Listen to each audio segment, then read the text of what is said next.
하나님 말씀 신약 로마서 1장 14절로 17절 봅니다. 신약 성경 238페이지입니다. 찾으셨으면 로마서 1장 14절로 17절 우리 함께 소리내서 읽습니다. 시작. 헬라인이나 야만인이나 지혜 있는 자나 어리석은 자에게 다 내가 빚진 자라. 그러므로 나는 할 수 있는 대로 로마에 있는 너에게도 복음 전하기를 원하노라. 내가 복음을 부끄러워하지 아니하노니 이 복음은 모든 믿는 자에게 구원을 주시는 하나님의 능력이 됨이라. 먼저는 유대인에게요 그리고 헬라인에게로다. 복음에는 하나님의 의가 나타나서 믿음으로 믿음에 이르게 하나니 기록된 바 오직 의인은 믿음으로 말미암아 살리라 함과 같으니라. 아멘. 반갑습니다. 주의 이름으로 축복합니다. 사랑합니다. 늘 믿음으로 승리하시 바랍니다. 오늘은 종교개혁 503주년 되는 기념주일입니다.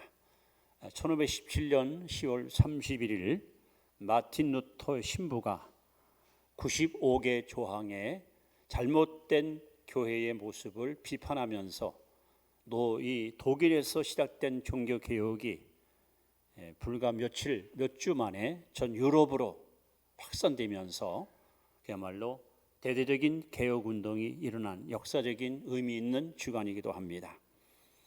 개혁이라는 말은 기구나 제도 따위를 새롭게 뜯어 고친다, 이런 의미를 갖고 있는데 내 개인의 신앙도 그렇고 우리 교회의 흐름도 그렇고 우리는 날마다 새로워져야 됩니다.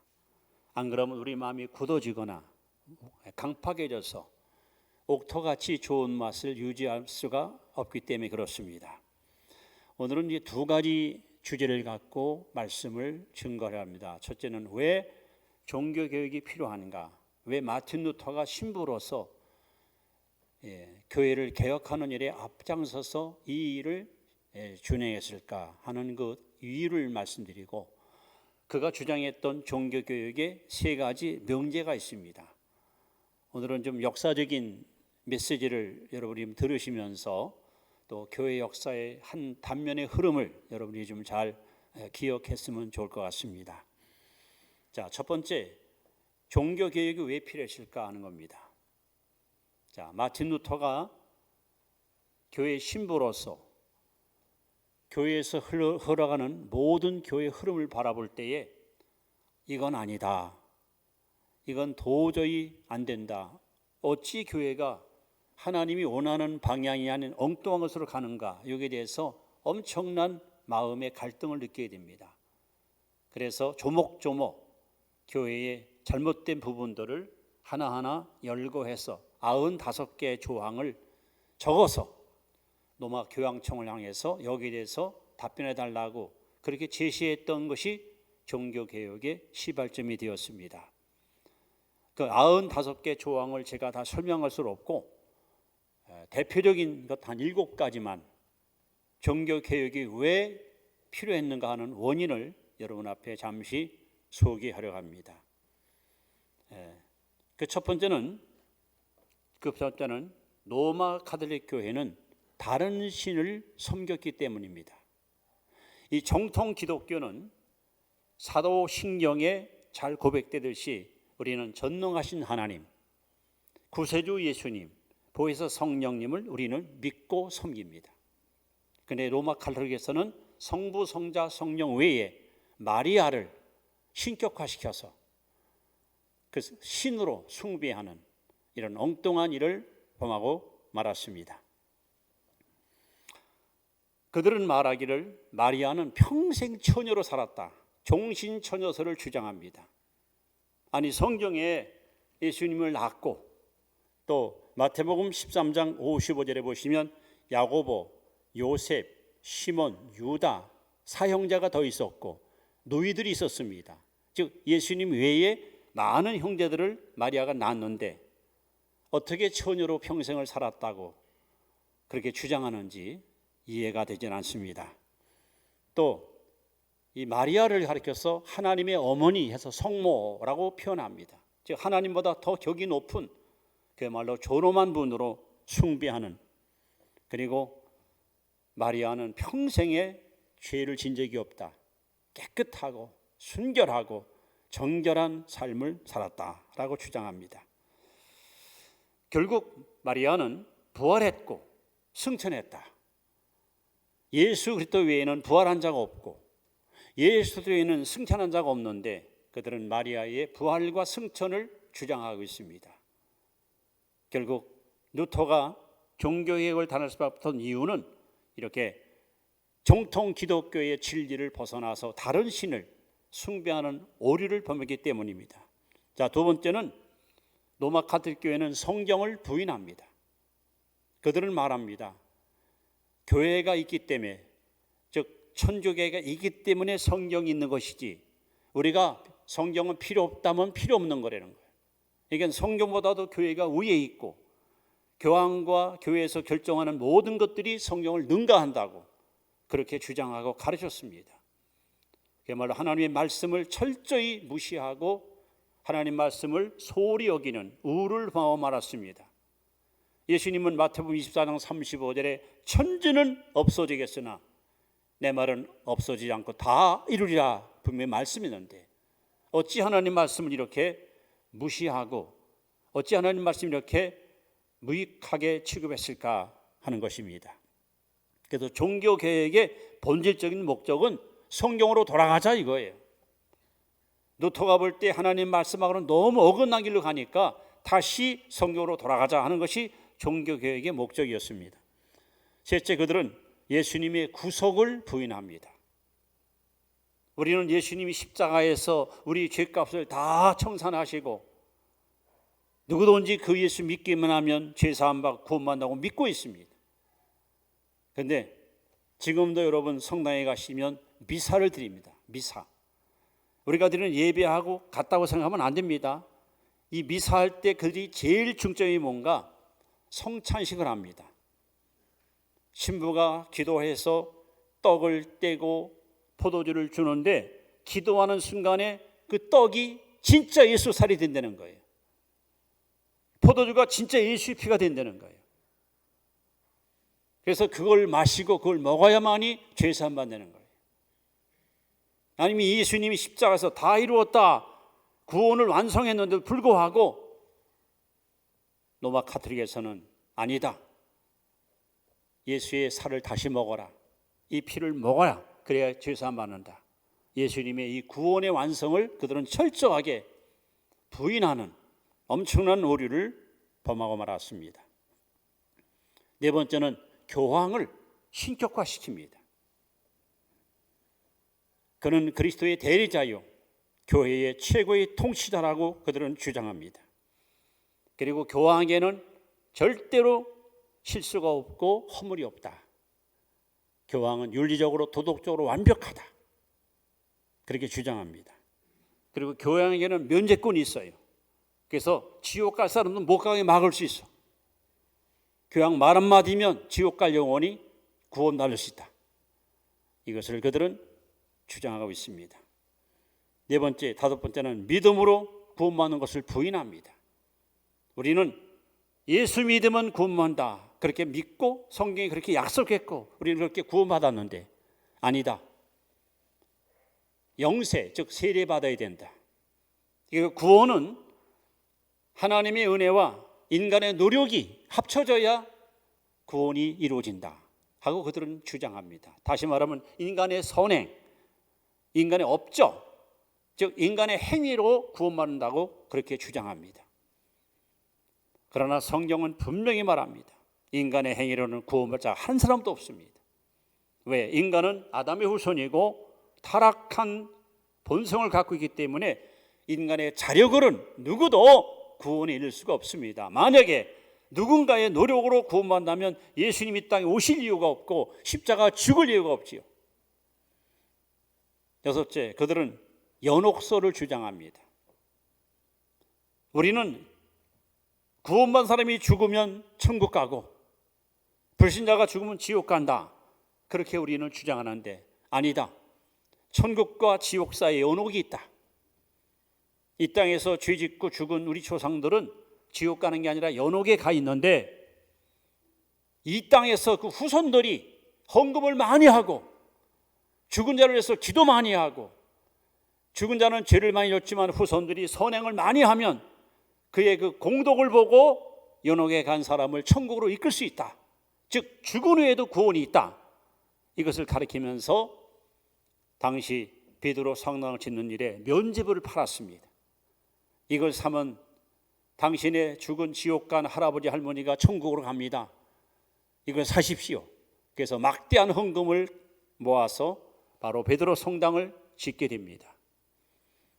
마지막 그들은 우상 숭배와 미신을 섬겼습니다. 하나님께서 10가지 계명을 우리에게 주었습니다. 두 번째 계명 기억나십니까? 너를 위하여 우상을 만들지 말며 거기에 절하지 말라. 근데 마리아를 숭배하다 보니까 이것이 걸리는 거예요. 그래서 두 번째 계명을 빼버렸습니다. 그리고 10번째 계명을 둘로 나눴습니다. 하나님 말씀을 자기들 마음대로 더하기도 하고 빼기도 하는 엄청난 오류를 범하고 말았습니다. 여러분 성당에 가시면 성상 많은 조각이 있습니다. 조각. 뭐 사도들의 조각, 성인들의 조각, 거기 가서 막 빕니다. 또 유골, 굉장히 그 성인들, 위대한 뭐 순교들, 이런 죽은 사람 유골, 거기 가서 여러분 기도합니다. 또 성체, 미사할 때 쓰는 떡, 그 떡을 여러분 거기다가 여러분 경배합니다. 왜? 그 떡은 바로 예수님 진짜 살이라고 믿으니까. 그리고 천사를 숭배하고, 그리고 십자가 성상, 여러분 천주교에 가시면은 예수님이 십자가에 죽은 그 모습을 이렇게 십자가에 매달은 그러한 것을 항상 비치해놓고 거기다가 여러분 기도하고 절합니다. 심지어 제가 교황청에 거기 가보니까 생당에 그 안에 그냥 이미 세상을 떠났던 교황들의 그 동상이 질비하게 이렇게 세워져 있는데, 교황 옆에 천사들이 날개를 펴고 교황을 막 이렇게 찬양하는 이런 모습을 보면서 참 역겨운 생각이 들었습니다. 그러니 여러분, 성경하고는 너무 어긋나길로 가고 있는 교회 모습을 보고 마틴 루터가 너무 속이 상했던 거예요. 이거 아니다. 이거 하나님 말씀이 없는 거다. 근데 그 당시 수많은 기독교인들은 교황청에서 가르치는 것이 옳은 줄 알았고, 신부의 설교가 하나님 음성으로 알았고, 그래서 그들은 그들의 가르침을 따랐고, 이러한 것을 보면서 마틴 루터는 아니다. 그래서 95개의 항목을 조목조목 적어서 교황청에다가 딱 보낸 거예요. 여기에 대해 답변하시오. 성경으로 돌아가야 됩니다. 교회가 이렇게 진리를 거스리고 잘못된 것을 왜곡시키면 결코 하나님 기뻐하지 않는다. 그래서 일으킨 사건이 바로 종교개혁 운동인 것입니다. 자, 그럼 두 번째로 이 종교개혁을 시도할 때 루터가 3가지 명제를 강력하게 주장하면서 종교개혁을 완성으로 이끌게 되는데, 한번 따라합시다. 오직 성경으로, 오직 은혜로, 오직 믿음으로. 이것이 종교개혁의 3대 명제입니다. 이거 3가지를 강력하게 외치는 거예요. 첫 번째, 오직 성경으로. 여러분, 오직 성경으로. 자, 우리 디모데후서 3장 16절부터 한번 소리내서 읽습니다. 시작. 모든 성경은 하나님의 감동으로 된 것으로 교훈과 책망과 바르게 함과 의로 교육하기에 유익하니, 이는 하나님의 사람으로 온전하게 하며 모든 선한 일을 행할 능력을 갖추게 하려 함이라. 자, 모든 성경은 하나님의 감동으로 기록된 거예요. 하나님 말씀은 절대 오류가 있을 수 없어요. 하나님 말씀 1.1도 변함없이 그대로 이루어져 왔고 이루어져 가고 있습니다. 어느 누구도 하나님 말씀을 뜯어 고칠 수 없고 보탤 수 없고 제거할 수 없습니다. 그래서 여러분, 성경은 우리가 아는 대로 성경은 하나님의 말씀입니다. 하나님의 말씀입니다. 하나님의 말씀은 살아있습니다. 능력이 있습니다. 권세가 있습니다. 하나님이 말씀으로 만물을 창조했고, 말씀으로 죽은 자를 살렸고, 말씀으로 각종 귀신을 쫓았고, 병을 고쳤고, 기사와 이적을 행하셨습니다. 하나님 말씀은 영원합니다. 하나님 말씀은 진리입니다. 또 하나님 말씀은 하나님이 계시도고예요. 우리가 하나님을 알 수 있는 방법이 있는데, 양심을 통해서도 알 수 있고, 역사를 통해 알 수 있어요. 또 자연을 통해 알 수 있습니다. 그러나 가장 정확한 것은 요한복음 5장 39절에 너희가 성경에서 영생을 얻는 줄 알고 성경을 상고하거니와 이것이 곧 내게 대하여 증언하는 것이라. 하나님을 알려면 성경을 알아야 돼요. 바로 성경만이 하나님을 우리에게 보여주는 가장 정확한 안내서와 같습니다. 뿐만 아니라 성경은 우리 영혼의 양식입니다. 예수께서 말씀하기를 사람이 떡으로만 사는 것이 아니요 하나님이 입어나오는 모든 말씀으로 살 것이니라. 사람은 육체만 갖고 있는 존재가 아니에요. 이 육체 안에 여러분 속사람 영혼을 담고 있어요. 육신은 먹고 마시고 편히 쉬면 더 이상 바랄 게 없어요. 그러나 인간은 몸뚱어리만 있는 게 아니라 영혼이 있기 때문에 그 영혼을 살리는 길은 오직 하나, 영의 양식인 하나님의 말씀을 먹어야 됩니다.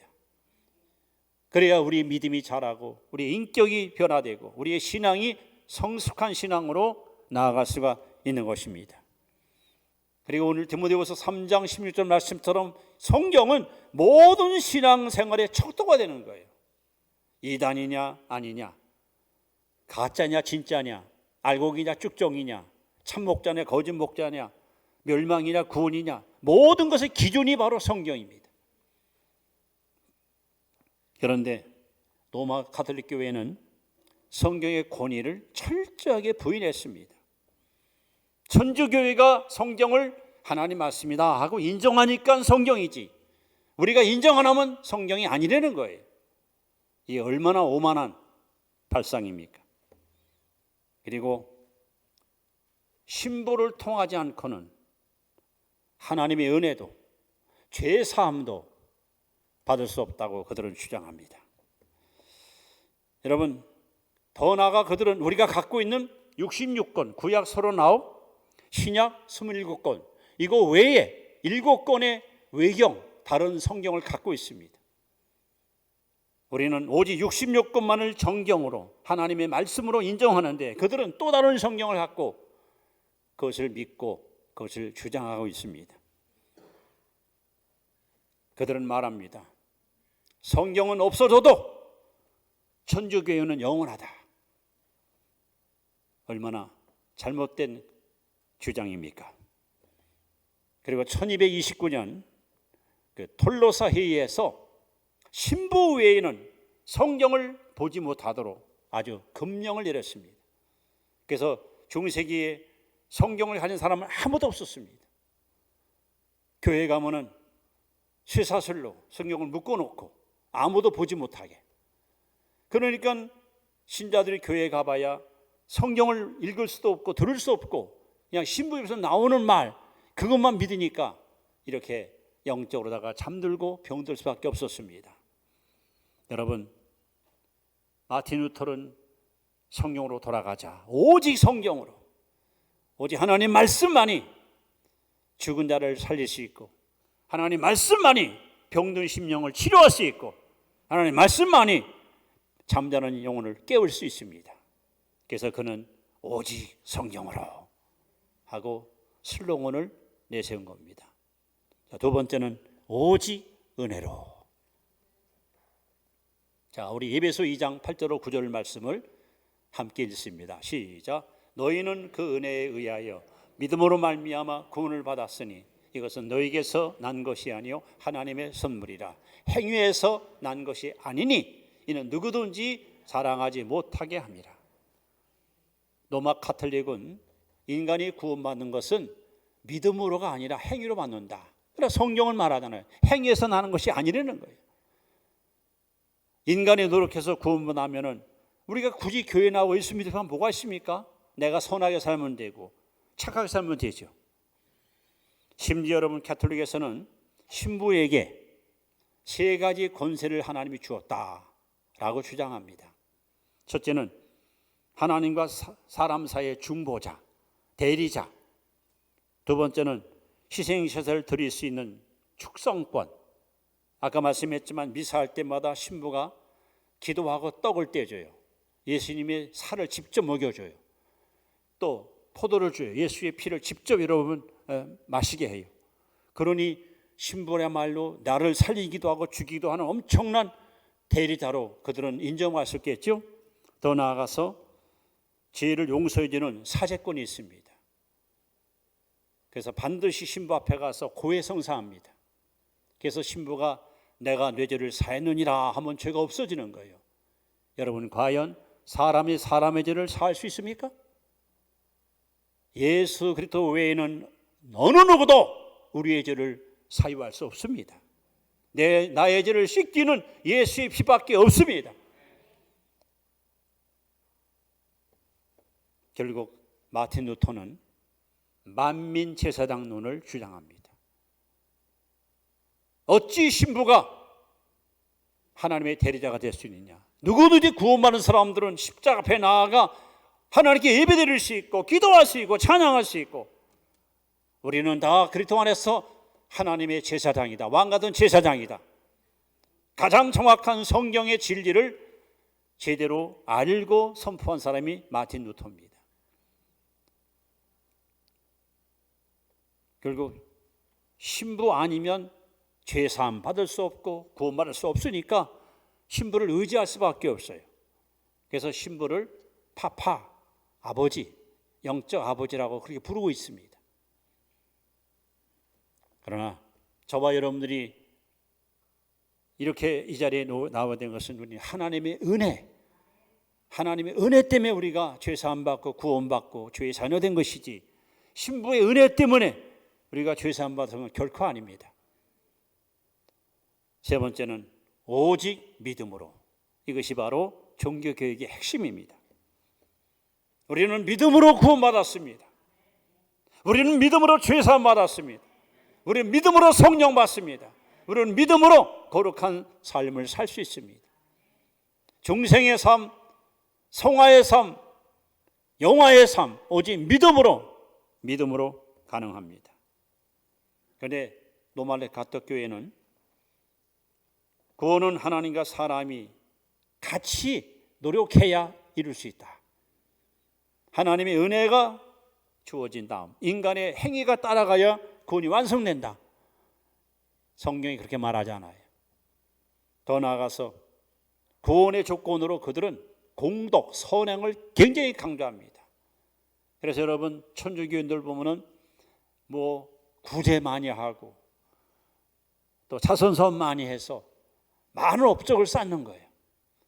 그렇게 쌓아서 선행을 많이 해서 하여간 많이 이렇게 뭔가 좀 저축해놔야 그래야 구원이 안전하다는 거예요. 그리고 그들은 반드시 영세, 우리 말하면 세례를 받아야 구원을 받을 수 있다. 이걸 굉장히 강조합니다. 대신 구원받아도 죄가 2가지가 있대요. 대죄, 소죄. 큰 죄를 범하면 지옥 가는 거예요. 구원받았는데 큰 죄를 지면 지옥 간다. 이게 성경에 나옵니까? 요한복음 10장 28절에 예수께서 말씀합니다. 내가 너에게 영생을 주노니 영원히 멸망치 아니할 것이요 또 너희를 내 손에서 빼앗을 자가 없느니라. 한 번 받은 구원은 절대로 여러분 소멸되지 않습니다. 영원히 멸망하지 않습니다. 그런데 구원받아도 대죄를 지면 여러분 지옥 간다는 거예요. 그다음에 소죄, 작은 죄를 많이 지면 이것이 대죄가 된대요. 그래서 반드시 가톨릭 신자들은 1년에 한 번 이상 신부 앞에 찾아가서 고해성사를 해야 그동안 지은 죄가 깨끗이 씻어지고 하나님의 은혜를 받을 수 있다고 그렇게 주장하고 지금도 가르치고 있습니다. 그리고 그들은 죽은 후에도 기회가 있다는 거예요. 죽은 후에도 얼마든지 천국 갈 수 있다는 거예요. 이 얼마나 무서운 잘못된 교리요 가르침입니까?